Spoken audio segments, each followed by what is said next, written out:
the New York Metropolitan has an exhibit that they released in honor of the legendary work of Cheikh Anta Diop. This is a very groundbreaking work because it validates what African-centered scholars have been speaking about for decades. Within the exhibit, we find West and Central African pieces next to pieces from ancient Kemet. These artifacts represent the deep material culture bonds that exist across the continent and reveal the formal and conceptual resonances that transcend space and time.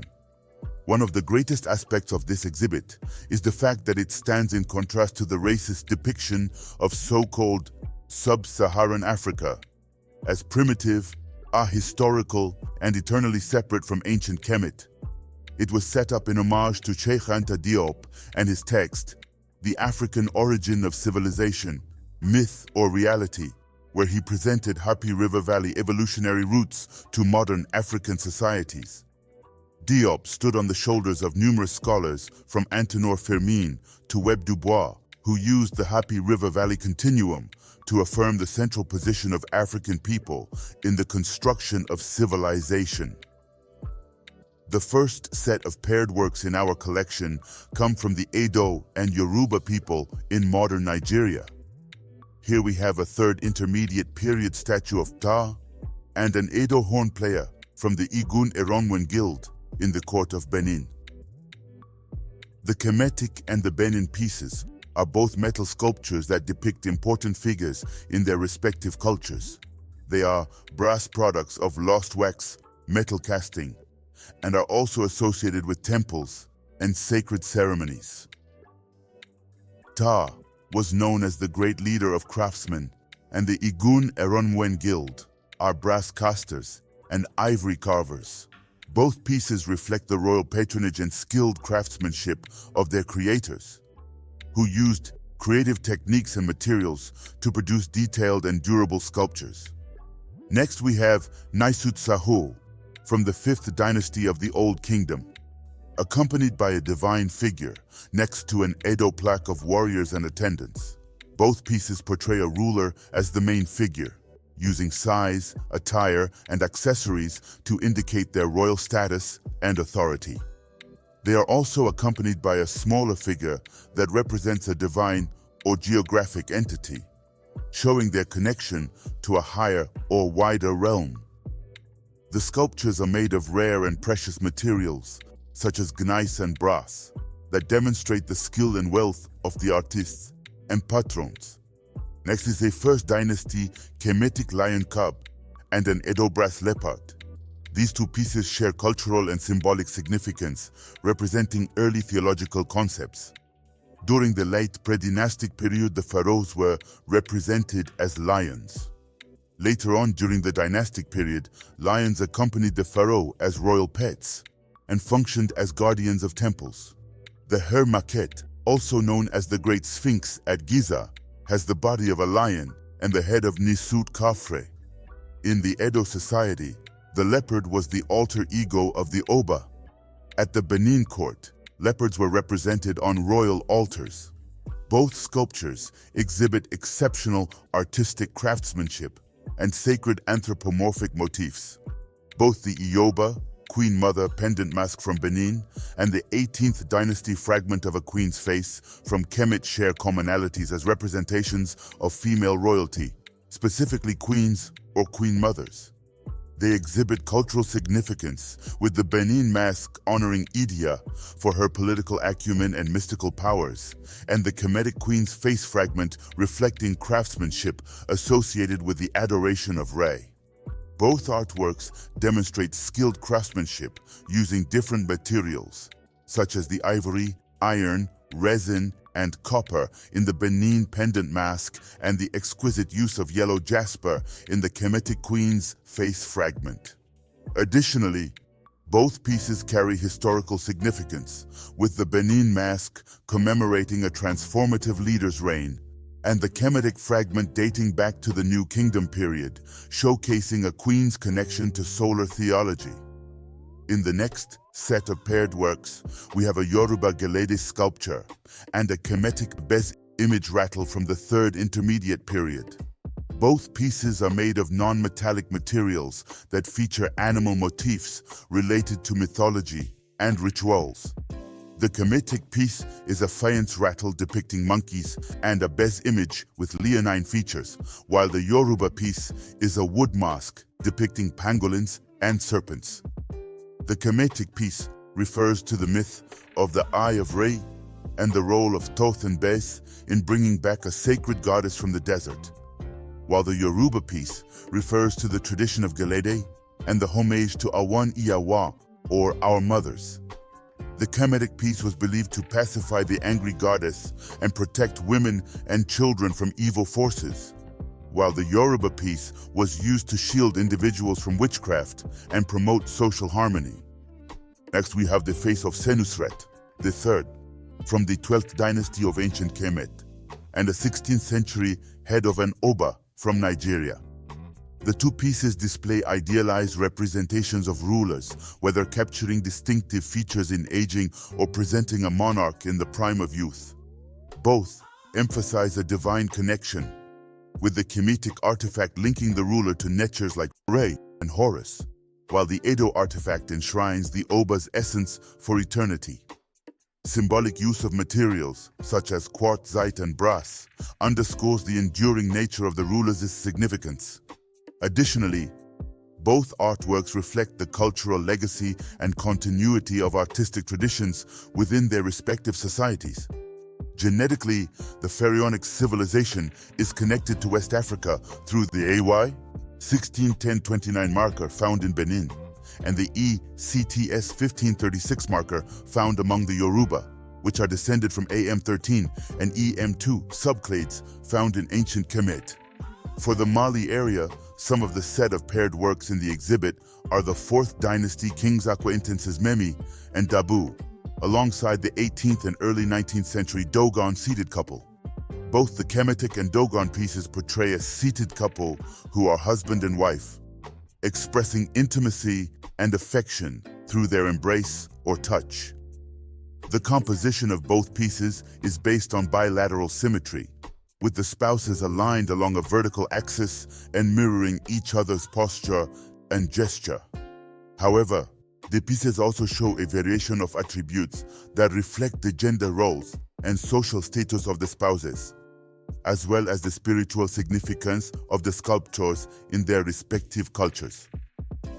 The 18th dynasty Kemetic diadem, adorned with gazelle heads, and the Bamana Tiwara crest, featuring a fusion of Rowan antelope, pangolin, and anteater elements, share symbolic representations related to the universe, solar cycles, and themes of fertility, birth, and rebirth. These artifacts, rooted in cultural and cosmic understanding, establish a logical connection between human experience and celestial concepts through intricate designs. Both items bear cultural significance: the diadem worn during Egyptian cultic performances, and the Chiwara crest, integral to Malian rituals conveying knowledge about the universe and agriculture.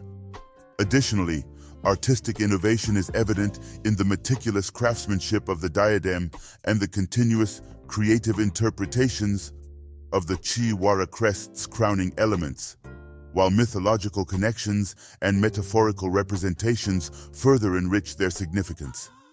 Both the 12th dynasty Kemetic hippopotamus figurine and the Bamana Oboli power object share cultural symbolism as representations of potent beliefs, with the Kemetic piece associated with protection and regeneration, and the Boli embodying a concentrated reservoir of life force in the Bamana culture.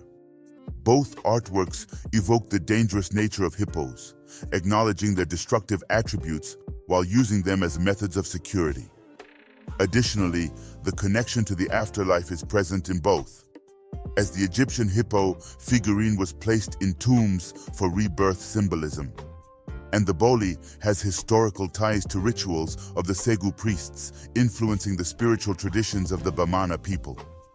The use of symbolic elements, such as lotus flowers and diverse materials, is a common thread, showcasing the endurance of these cultural and artistic traditions over time.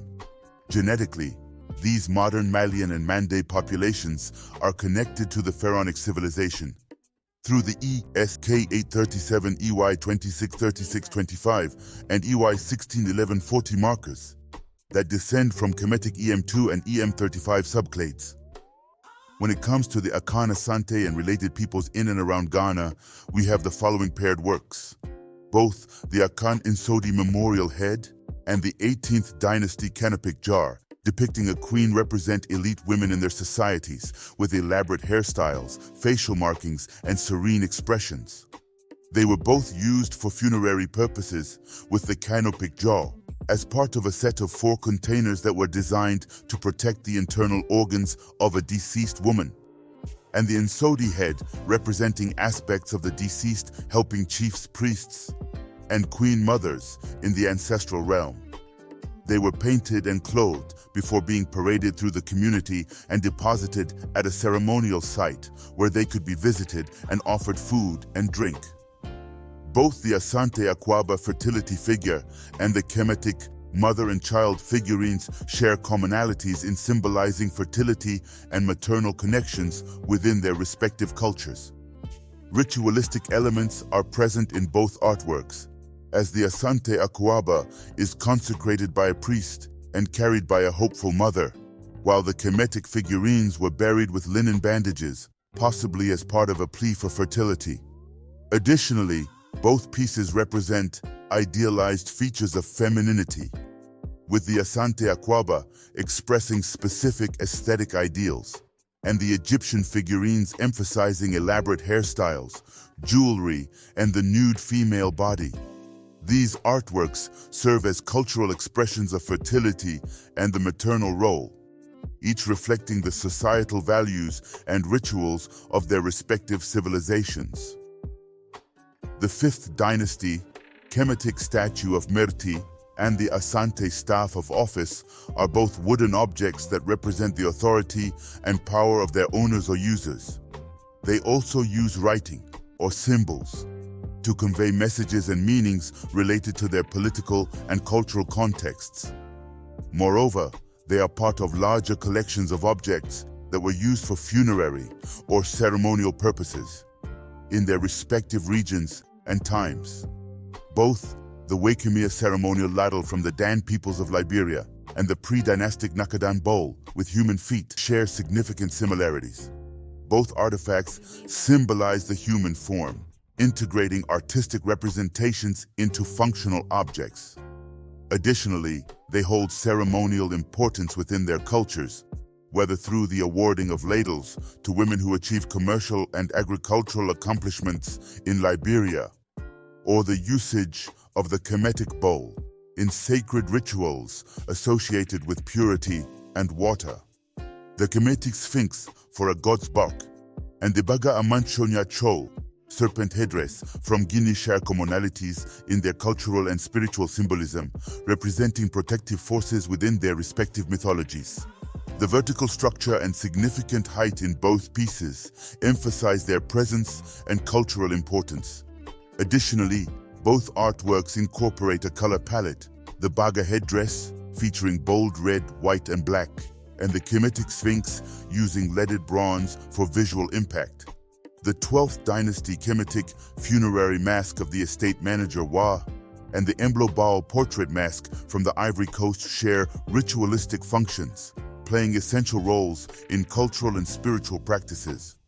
Both masks symbolize transformation, with the Kemetic mask aiding in the deceased's journey into the afterlife through its association with gold and the sun, while the Emblo portrait mask represents a transformative presence in the community's theatrical performances. Idealized depictions and cultural significance are evident in both, showcasing the importance of individuals in administrative roles for the Kemetic mask and the representation of prominent community members in the Emblo portrait mask. The usage of painted wood and the incorporation of symbolic elements further reflect the diversity of cultural expressions embodied in these significant artifacts.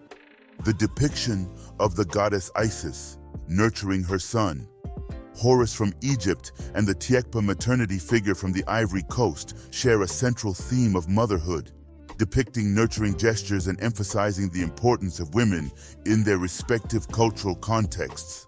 The mother-child motif is prominent in both artworks, with Isis offering her breast to infant Horus in the Kemetic piece, and a nursing mother depicted in the Symbolic maternity figure.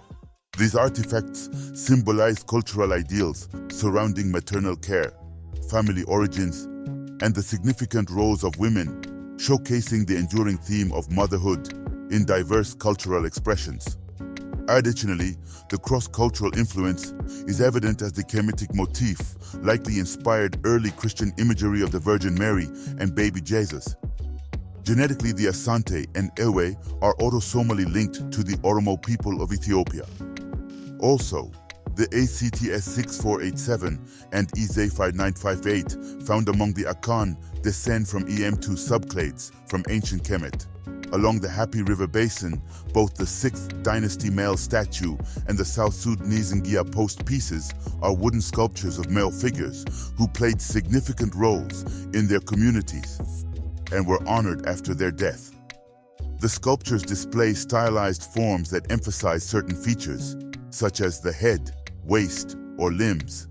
The figures also have some adornments, such as a wig on the Egyptian statue and beads on the eyes of the South Sudanese post, that may indicate their status or identity. The sculptures are part of the funerary traditions of their respective cultures and were inscribed or decorated with symbols of the achievements or lineage of the deceased. Both the 6th dynasty Headrest for Eternity from Kemet and the Luba headrest with female caryatid figure from Congo share functional similarities, serving as sleep-related artifacts and a headrest preserving intricate coiffures. Symbolically, both artifacts are associated with rebirth, with the Kemetic headrest mimicking the sunrise and signifying a new beginning, while the Luba headrest symbolizes the protection of cultural identity through the preservation of elaborate hairstyles while asleep. Culturally significant, these artifacts reflect the respective beliefs and practices surrounding sleep, death, and personal identity in ancient Kemet and southeastern Africa. Both the late-period Kemetic kneeling figure and the Nkisi power figure of Congo are wooden sculptures of ritual significance. The Kemetic figure, which was formerly clad in lead sheet, is shown praising a deity with a name's headdress and a snake that is not the usual symbol of kingship. The Congo figure, which is covered with various materials and objects, is an instrument for a ritual specialist to invoke an animating spirit with the help of medicines. Both the 12th Dynasty Kemetic Guardian and the Hemba Singiti portrait of Congo are wooden sculptures of human figures that represent divine or royal guardians, wearing distinctive crowns or hairstyles. They are associated with funerary or ancestral rituals and were kept in sacred or secluded spaces within their respective communities.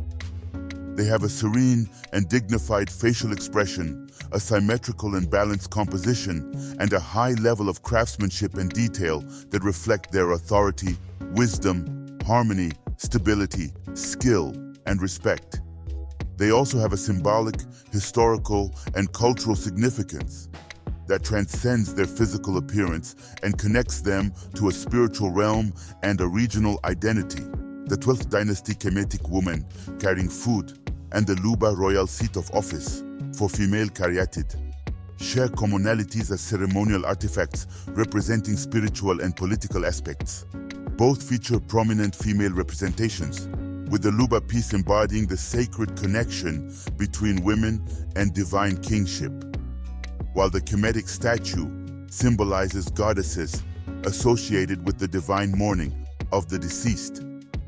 Additionally, both artworks serve as cultural symbols with ties to leadership, playing roles in investiture rites or providing provisions for the afterlife, emphasizing their significance in their respective societies. Genetically, the pharaonic civilization is connected to modern Congo through the EZ 1647, the EBY 65150, and the ECTS 1387 markers that descend from EM2 subclades found in ancient Kemet. This dispels the foolish notion that has been spread by tribalists and reactionaries who claim that ancient Kemet has absolutely nothing to do with the civilizations of West and Central Africans. These neophytes are lazy and stupid and don't understand how to do rigorous Africana research in the 21st century. The findings by the museum help validate the architectonic analysis of Musa Lam that reveals Happy River Valley, prototypes for the material cultures of West and Central Africa that exclude the possibility of parallelism.